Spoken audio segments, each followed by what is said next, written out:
again, and welcome to another episode of Real Talk with RJ. On this episode, we're going to be talking about something that's actually pretty sensitive to a lot of people. We're going to be discussing trusting and loving after trauma. Not so much as trusting and loving, because it sounds easier than it is, because it's actually a very hard journey to take. But we're going to talk about building and finding the courage to learn to trust again or love again after experiencing trauma.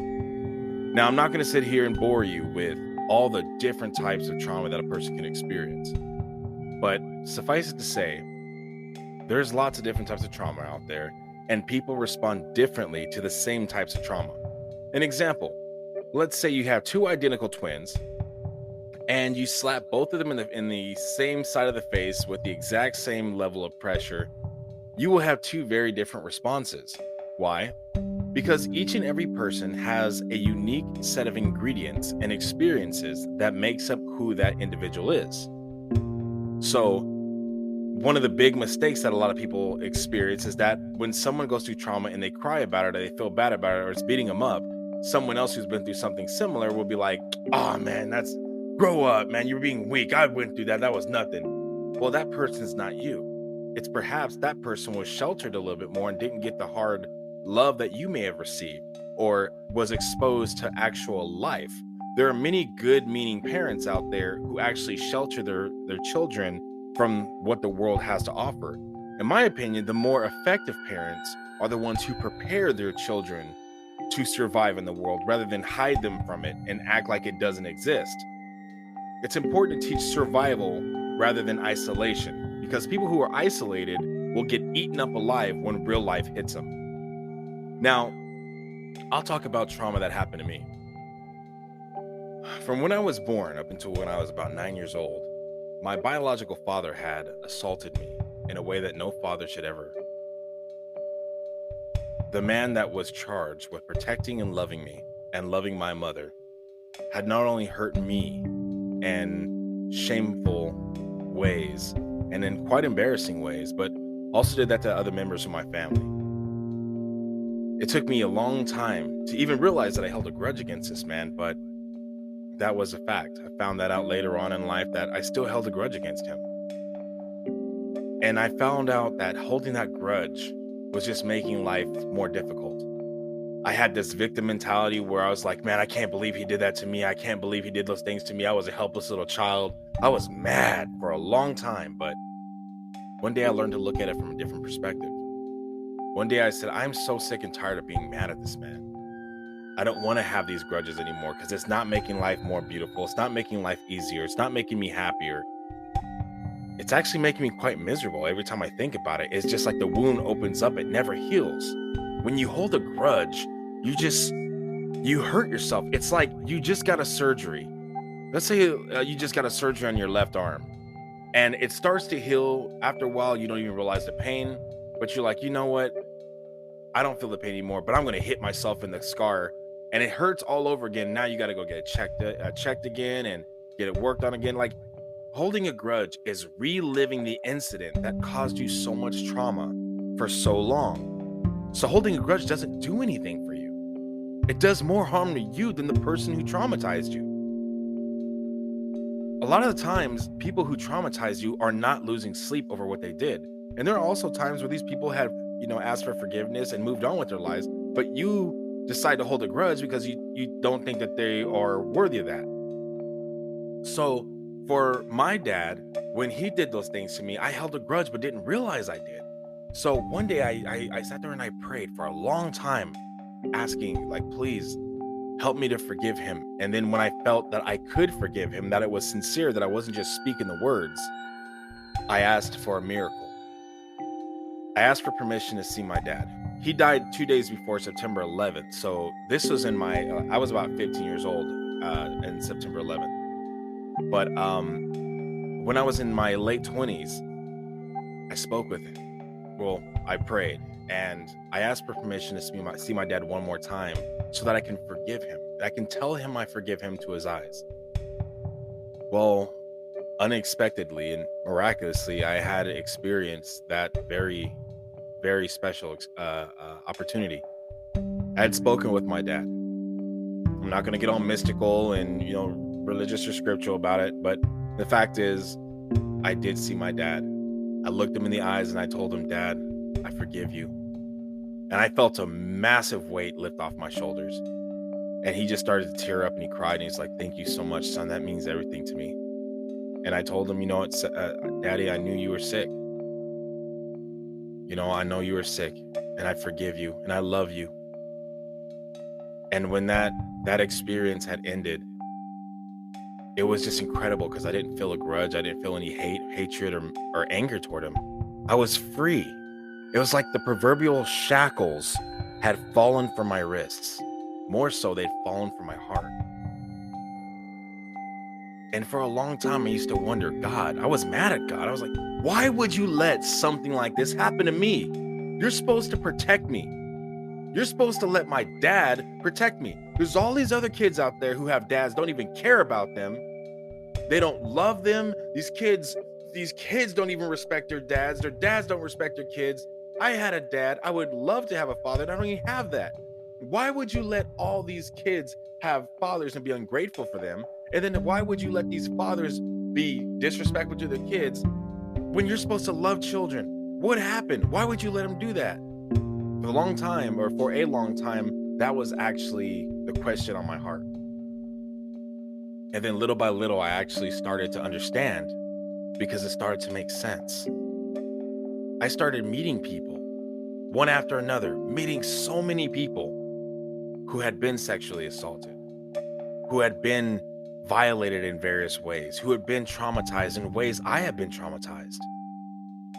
And they had no idea how to get through it. They had no idea how to get healed or find that healing and find that peace. But I had learned how to do it. I had found that peace. And then essentially I became like a Sherpa to them. And what I mean by Sherpa, for those of you who don't understand that word, is whenever you go climb Mount Everest, if you're a mountaineer or a person that likes to climb big mountains and stuff like that, when you go climb that mountain, you will have to get a Sherpa, a person who is your guide, a person who has already climbed the mountain on multiple times, and they know the quickest and most efficient and also the safest ways to get up the mountain. They're your guide. Otherwise, you're more likely to not be able to find the trail. You're not going to know when to base camp, or essentially you're going to die because you're going to take the harder route. So in a big way, I was actually a Sherpa for so many people, and I didn't realize it. So I tell people, if I can go back in time and stop my dad from doing the things that he did to me and to other members of my family, I wouldn't. And the reason why is because there's so much good that came from that.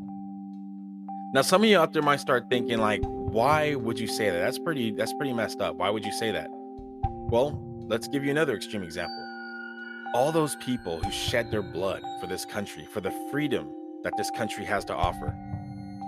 If they can go back and say, I didn't want to die, I guarantee you the majority of them would say, no, I would still have died because it was worth it. All the civil rights activists who fought for equal rights, not the crap that you see people saying right now where it's one race versus another, or one race should be superior to another. That's bogus, that's BS, that's stupid. Equal rights are supposed to be equal rights regardless of the color of your skin. They're supposed to be equal. No one's supposed to be above somebody else. And that's something that we keep finding. So if people can go back in time and stop doing something like a sacrifice, like Dr. Martin Luther King, if someone can ask him, would you change not dying for what you did? Or would you go back and stop yourself from dying if it can change, or if it would change how society turned out? He would say no. I'm sure he would say no. He'd be like, no, I would still allow myself to be killed because what I died for was worth it. So there's a lot of people that were able to receive that peace, that healing, and that help because I allowed myself to be used as that tool, as that Sherpa, as that journeyman, if you will. It was all worth it. It wasn't something I enjoyed growing up. No, of course not. But so much good came out of that suffering. And, in reality, the things that have the greatest treasures and the greatest results often require the greatest suffering. So for the longest time after my dad had done the things that he did, I had suffered trust issues. I don't really get along and trust people easily. I'm very suspicious of your average person because I just don't want to be hurt. I was like that with males and females because I kept allowing myself to trust women and they just kept stabbing me in the back. And I'm not going to try to act like I'm an angel because at one point in my life, I was a dog. If I really wish with all my heart that I can go back and heal the hearts that I've broken, because I've broken a lot. It's embarrassing and humiliating to admit that I have destroyed marriages, destroyed families, because I allowed myself to flirt with committed women. I've been in relationships where I was just such a horrible guy. I was never physically abusive and stuff like that. That's never been me. The thing is, you don't have to be physically abusive to be abusive. The things you say can be extraordinarily abusive. And shamefully and embarrassingly, I was one of those guys. When I felt like I was getting verbally attacked and abused, I would say whatever it took to get the upper hand because I didn't want to lose. That was a horrible way of thinking. And it was so shameful that all those parents that trusted me to be with their daughters, I just broke their hearts. I broke families. With all my heart, I regret those things. I hate the fact that that is my past. But I can't change my past. All I can do is learn from my past and heal and look forward to the future. In society, we're taught and we're raised from a young age that when someone says, "I'm sorry," you're supposed to say, "It's okay." As kids, say you're sorry, "I'm sorry," and you go, "It's okay, thank you," and everything's okay after that point. That's not what an apology is. When someone is asking for forgiveness, they're asking you to please excuse the behavior that they had allowed themselves to portray. And when you forgive somebody, you're not saying that what they did was okay. You're not justifying what they did. You're giving them the benefit of a doubt to say, "I am not going to hold that against you. I'm not going to let the pain that you caused me control my life. I'm taking that power back. I'm going to stop that event from hurting me. And I'm going to excuse this and try to start as though this never happened." That's what forgiveness does. It does more for you to forgive someone else than to hold a grudge. Once again, that person might not be losing sleep if you forgive them or hold a grudge. But if you forgive them, you're freeing yourself. Think about this for a second. Consider this situation. I'm pretty sure everyone listening has experienced this, where somebody did something to you. Maybe a coworker had snitched on you at work and gotten you in trouble. And every time you see that coworker, your day just goes dark and cloudy. Like you can be having the greatest day, having a party, just such a great job. Everything is going well. And then all of a sudden you see that person's face. What do? A lot of times you go out of your way to make sure that individual knows you're not paying attention to them when essentially you are, because you want them to know, "I'm not paying attention to you. I don't care about you." So you put this little "I don't care" face on your face, and you just show like you're not doing anything to me. But in fact, they're doing a lot. They're disrupting your peace. If you can't find peace in yourself, then you're doing something wrong. And when I say yourself, I'm including, if you have religious beliefs within, that faith within, like the potential within you. You should be at peace with who you are. If you're not, you're doing something wrong. External factors should not be able to manipulate your peace. We see this time and time again in people in Africa and other very impoverished countries where they're still smiling and laughing and they're still happy even though they're poor. Because finances don't bring happiness. They may affect conditions of happiness, but that's not what makes a person happy. Being poor or rich doesn't make a person happy. It might make life easier, but happiness comes from within. It's magnified by external sources and connections and networking, etc. So I went on that segue in a way to illustrate that I had to take power back from what my dad did to me. I had to remove that pain so that I can relate to other people and help them heal. I cannot I cannot truthfully say when somebody else was molested or assaulted, I can't look at them and say, I know how you feel, because I don't. I know what it feels like, but I don't know how that person feels. Because I haven't suffered through their eyes. I've only suffered through mine. But because we had something in common, that we understood a similar problem, we were able to relate, they were able to trust me, and I was able to be that vessel to help them heal and to find that peace and take back that power. So when I took back that power from what my dad did, I was free. I had forgiven him and I was at peace. But now I faced a new enemy. I faced someone I had held a grudge against for a very long time. I faced someone I did not think deserved mercy. Someone who deserved to go to hell for the stuff he's done. That person was me. I held a grudge against myself. I held that grudge because I hated who I was. I hated who I had allowed myself to become. I didn't blame my father for who I became because my choices were my own, based off of pride, weakness, and stupidity. But I needed to forgive myself. I needed to forgive myself because the person I once was needed mercy, did not deserve it. None of us deserve mercy. None of us deserve to be forgiven when we hurt other people. But we all need it. Mercy is not something that we earn. It's not something that we are deserving of. It's something that we absolutely need. So I beg for the strength to forgive myself. Not to justify or be like, what I did was okay, because it wasn't. But I forgave myself because I could not move forward and reach my greatest potential if I was holding a grudge against this individual. I had to bury that individual by forgiving him and moving away from him. And by the grace of God, I was able to do it. I had grown. I had improved. I became faithful where I didn't want to be with other women when I was in a committed relationship, because I respected myself.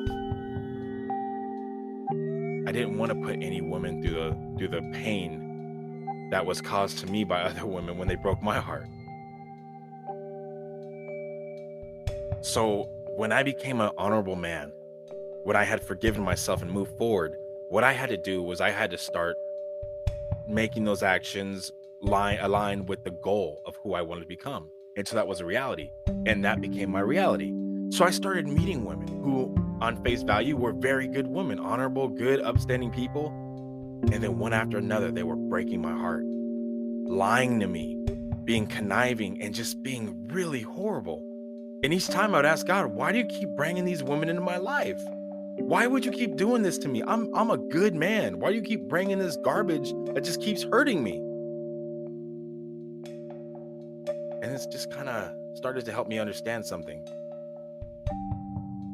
You did this to other people. You need to make sure it's important that you understand what it feels like, what you put other people through, so that you never allow yourself to fall back to that. And I was like, you know what? It was worth it. It was hard for me to trust the next person after my heart got broken. But I knew I needed to. I needed to allow another person a chance. And I needed to make sure I didn't hold a grudge against one person and bring it into this relationship. I had to give each person a fair shake, a fair chance. I had to make sure that if something appeared to be a flag with one individual, I wasn't thinking and linking it to a flag of another individual. Because remember, as I said before, flags need details. Flags need understanding. You have to have a very strong understanding and all the details connected to these flags. Is this a real flag, or does it look like a flag because it was a flag with someone else? So context is really important when you start talking about flags. So again, one after another, these people just kept breaking my heart, kept betraying me, kept lying to me. And I was just like, man, this really sucks. But I have to keep going. Once I felt healed enough and stable enough to move on and meet somebody else, I in due time I met this incredible woman who just became my best friend. I told her all about my past and the guy I once was, and her and I had been getting to know each other and work for a long time, and we just grew really close. And I'm just really grateful that this woman gave me an opportunity to see who I am today and not focus on who I once was.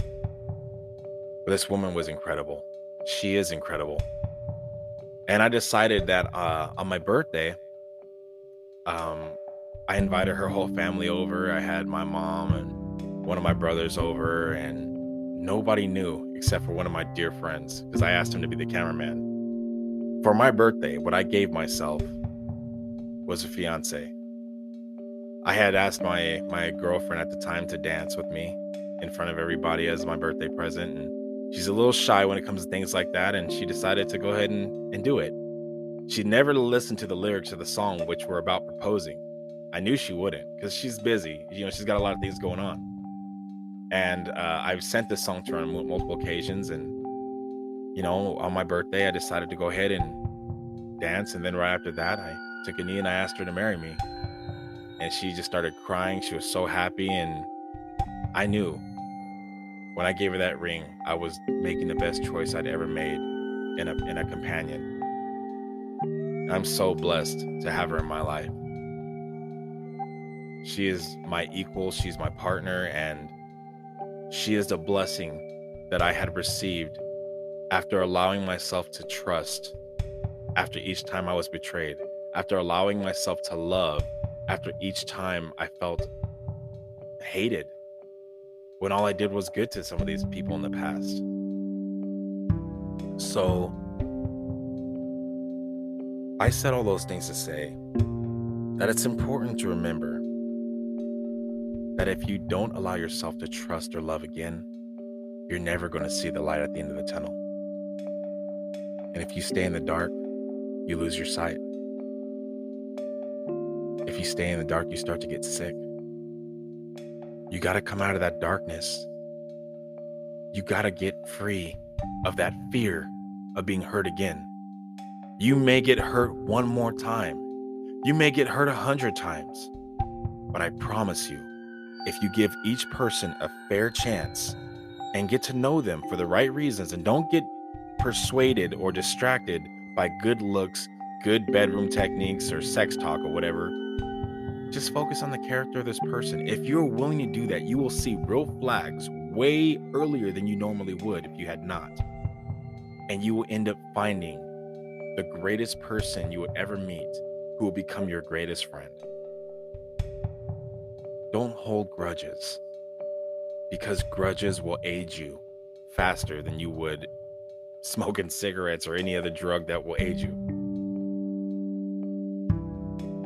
Don't hold grudges because they make your quality of life worse. I know, because I've done it for so long. I forgave every person that hurt me, including myself. To forgive doesn't say what the person did is okay. To forgive is to show mercy that is undeserved but highly needed. It's more of a blessing for you to forgive than for the person being forgiven. Don't allow fear to ruin your life. Fear is a choice. I heard that on a Will Smith movie once. He said fear is a choice, and that's absolutely true. Because when you get down and you start dissecting what it is you're afraid of, you start seeing the details of, like, you know what, that's not that big of a deal. What's the worst case scenario of you meeting somebody and finding out that they're not the right one for you? Your heart gets broken. Yeah, it sucks. Believe me, I felt that way where I just didn't want to live. I was mad. But for all those of you out there who have contemplated taking your life because somebody hurt you, Don't do that. You are so important. You are worth more than you can ever imagine. Don't ever hurt yourself for somebody who does not deserve you. You are special. You are carefully crafted, and you are priceless. You are more precious than any painting or work of art out there, because you were created with love.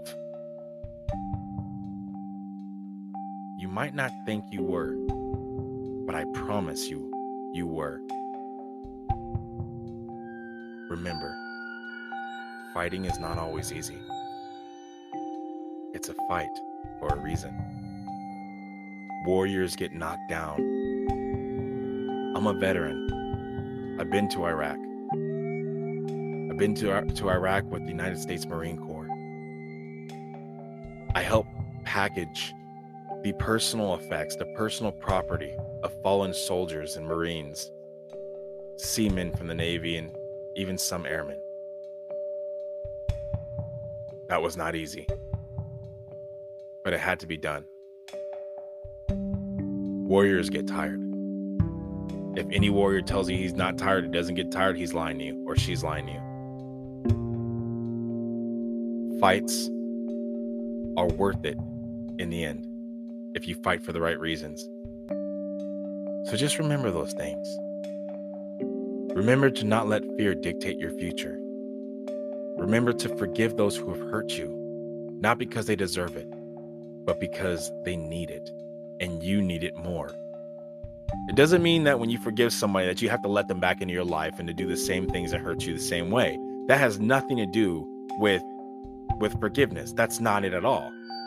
Forgiveness focuses specifically on removing the power and the impact on your life that it had from that incident, so you're not reliving it anymore. Because you can go ahead and try to ignore that pain, but it will come up. Things will remind you of that, and it will reignite you. But if you truly forgive somebody, the pain leaves and it doesn't come back because you took that power back. Thank you so much for spending this time with me on Real Talk with RJ.